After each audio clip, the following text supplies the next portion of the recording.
What's up, y'all? This your girl, Miss Maggie T with Atlanta Falcons Nation. If you're new to the channel, please hit that subscribe button so you won't miss another post from me. But let's go ahead and get into these updates. I'm pretty sure Dean Pease is happy to hear the update on edge rusher Steven Means. As you guys know, he suffered a knee injury during a victory over the New Orleans Saints game that placed him on the injured reserve list.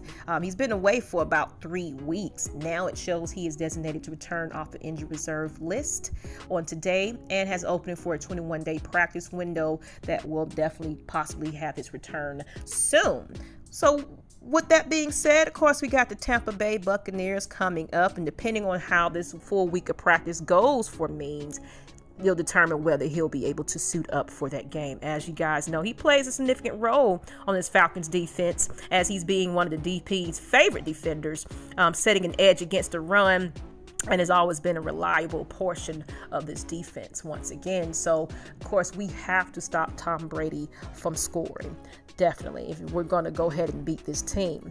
Now, in other news, it does look like guard Josh Andrew is off the reserve COVID-19 list. He has been on that list for the past 2 weeks and will return to a reserve guard role spot on this offensive line, as well as we have waived cornerback Chris Williamson. That's all I got as far as any updates on this injury report.